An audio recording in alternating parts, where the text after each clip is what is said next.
প্রিয় শিক্ষার্থী বন্ধুরা, আমরা আজকে শিখব সপ্তম অধ্যায় খতিয়ান। এই অধ্যায় থেকে পাঠ্য বইয়ের সৃজনশীল ১ নং প্রশ্নটি আমরা সমাধান শিখব। আমরা দেখতে পাচ্ছি ক নং প্রশ্নে বলেছে উপযুক্ত তথ্য হতে প্রারম্ভিক মূলধনের পরিমাণ নির্ণয় করো।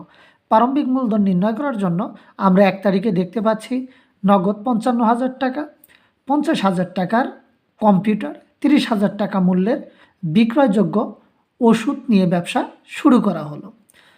আমরা জানি নগদান হচ্ছে সম্পদ, কম্পিউটার হচ্ছে অফিস সরঞ্জাম এবং পণ্যদ্রব্য নিয়ে ব্যবসা শুরু করার কারণে আমরা পণ্যদ্রব্যকে ক্রয় হিসাবে আখ্যায়িত করব। অর্থাৎ এই ৩টি টাকার যোগফলকে প্রারম্ভিক মূলধন হিসাবে গণ্য করা হয়। অর্থাৎ ১,৩৫,০০০ টাকাকেই আমরা প্রারম্ভিক মূলধন হিসাবে গণ্য করব। আমরা জানি যে প্রারম্ভিক মূলধন নির্ণয়ের সূত্রটি হচ্ছে প্রারম্ভিক সম্পদ থেকে প্রারম্ভিক দায় বিয়োগ করতে হয়। আজকের উদ্দীপকে বা ১ তারিখে প্রারম্ভিক সম্পদগুলো রয়েছে, কিন্তু কোনো দায় না থাকার কারণে প্রারম্ভিক সম্পদগুলোকেই প্রারম্ভিক মূলধন হিসাবে গণ্য করব। আমরা দেখতে পাচ্ছি খ নং প্রশ্নে ৩ থেকে ২৭ তারিখের লেনদেনগুলোর সাধারণ জাবেদা দেখাও। আমরা ৩ থেকে ২৭ তারিখ পর্যন্ত সাধারণ জাবেদাগুলো করব। ৩ তারিখে দেখতে পাচ্ছি জাহান ড্রাগস হতে ওষুধ ক্রয় ৮০,০০০ টাকা। যেহেতু আজকে পণ্যদ্রব্য নিয়ে এই ওষুধটাই হচ্ছে এই ব্যবসায়ের পণ্যদ্রব্য। এই পণ্যদ্রব্য যেহেতু জাহান ড্রাগসের নিকট থেকে ক্রয় করেছে, আমরা ধরে নেব যে বাকিতেই ক্রয় করা হয়েছে। তাহলে ক্রয়কে আমরা পণ্যদ্রব্য ধরব, আর পণ্যদ্রব্য হিসাব অন্তর্ভুক্ত হলে পণ্যদ্রব্যকে খরচ বা ব্যয় হিসাবে আখ্যায়িত করব।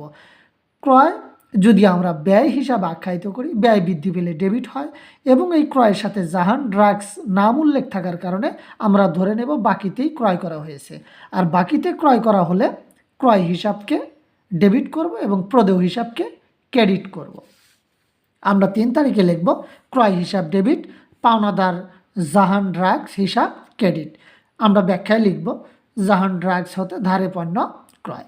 ৭ তারিখে আমরা দেখতে পাচ্ছি পুরাতন একটি প্রিন্টার মেশিন বিক্রয় করা হলো। এই হিসাব বিজ্ঞানের ভাষায় প্রিন্টার মেশিনটি হচ্ছে অফিস সরঞ্জাম, আর অফিস সরঞ্জাম বিক্রয় করলে বিক্রয় হিসাব লিপিবদ্ধ করা যাবে না।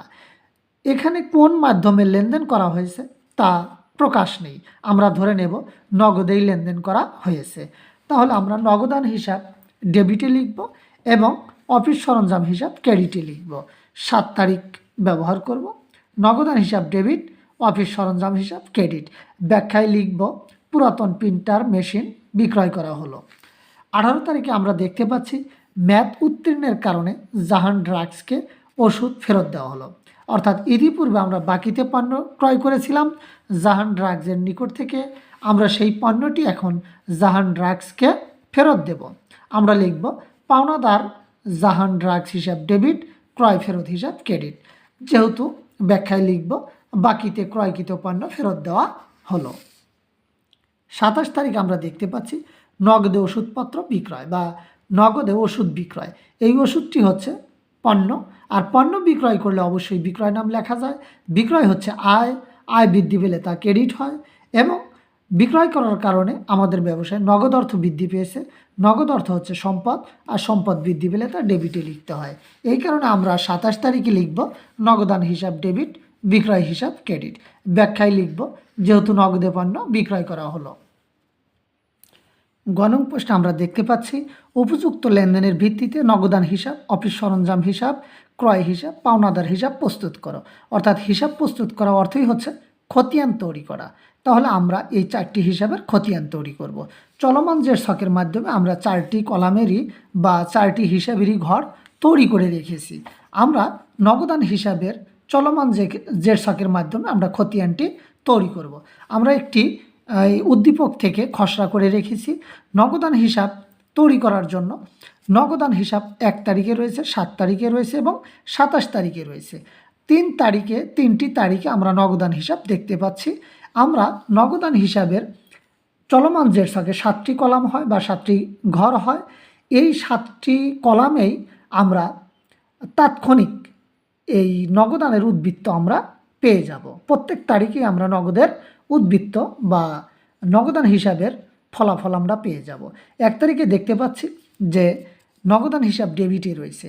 এই নগদান হিসাব ডেবিটে থাকার কারণে আমরা নগদের বিপরীত নাম মূলধন হিসাব লিখব, আর প্রথম টাকাটি আমরা ডেবিটে রয়েছে নগদান হিসাব, এই কারণে জেরের কলামেও আমরা 55,000 টাকা দেব এবং ডেবিটের কলামেও 55,000 টাকা, অর্থাৎ প্রথম টাকাটা আমরা দুইবার ব্যবহার করব।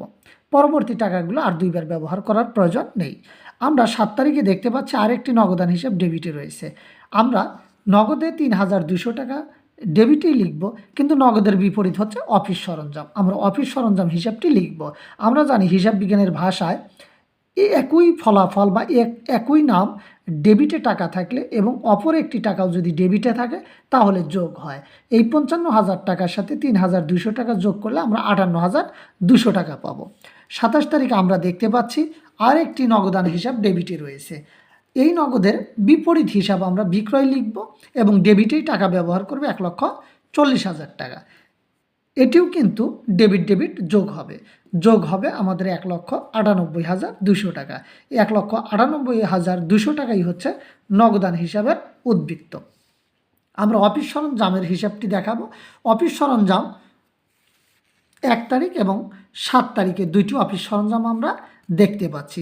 1 তারিখে অফিস সরঞ্জাম ডেবিটে রয়েছে, এই কারণে আমরা অফিস সরঞ্জামের টাকাটি ডেবিটে ব্যবহার করব এবং অফিস সরঞ্জামের বিপরীত হচ্ছে মূলধন হিসাব। আমরা এই মূলধন হিসাবটি বিপরীত হিসাবে লিখব। আমরা আরেকটি অফিস সরঞ্জাম দেখতে পাচ্ছি 7 তারিখে অফিস সরঞ্জাম ক্রেডিটে রয়েছে। আমরা টাকা ব্যবহার করব ক্রেডিটে, কিন্তু বিপরীত নাম ব্যবহার করব নগদান হিসাব। নগদান হিসাব ব্যবহার করে আমরা ক্রেডিটে টাকা দিলে একটা টাকা ডেবিটে রয়েছে এবং অফিস সরঞ্জামের আরেকটি টাকা ক্রেডিটে থাকার কারণে ডেবিট এবং ক্রেডিটের পার্থক্য বা বিয়োগ ফল 46,800 টাকা। আমরা অফিস সরঞ্জামেরও কিন্তু তাৎক্ষণিক ফলাফল অর্থাৎ বিয়োগ ফল পেলাম 46,800 টাকা। আমরা এরপরে ক্রয় হিসাবটি দেখব। ক্রয় হিসাব রয়েছে 1 তারিখ এবং 3 তারিখ। 1 তারিখে আমরা দেখতে পাচ্ছি ক্রয় হিসাব ডেবিট, মূলধন হিসাব ক্রেডিট। ক্রয় যেহেতু ডেবিটে রয়েছে আমরা ডেবিটে 30,000 টাকা ব্যবহার করব, কিন্তু বিপরীত নাম লিখব মূলধন।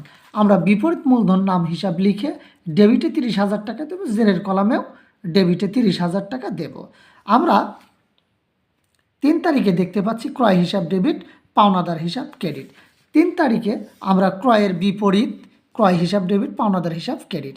এই ক্রয়ের বিপরীত হিসাব আমরা পাওনাদার লিখব এবং টাকা ব্যবহার করব 80,000। এই 30,000 টাকাও ডেবিট, 80,000 টাকাও ডেবিট যোগ হয়, যোগফল 1,10,000 টাকা। আমরা দেখতে পাচ্ছি পাওনাদার হিসাবের 7টি কলাম।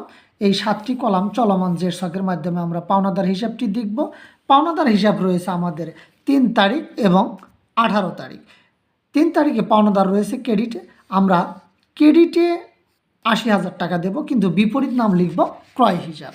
এবং আরেকটি পাওনাদার আমরা দেখতে পাচ্ছি পাওনাদার রয়েছে ডেবিটে, এর বিপরীত নাম রয়েছে ক্রয় ফেরত। আমরা ক্রয় ফেরত হিসাব লিখে ডেবিটে টাকা দেব, কেননা পাওনাদার হিসাব ডেবিটে রয়েছে 6,000 টাকা। তাহলে একটি টাকা ক্রেডিটে রয়েছে আর একটি টাকা ডেবিটে রয়েছে, ক্রেডিট এবং ডেবিট বিয়োগফল হবে 74,000 টাকা। আমরা চলমান জেড ছকের মাধ্যমে 7টি কলামের মাধ্যমে বা 7টি ঘরের মাধ্যমে আমরা 3টি হিসাব তৈরি করলাম: নগদান হিসাব, অফিস সরঞ্জাম হিসাব, ক্রয় হিসাব ও পাওনাদার হিসাব।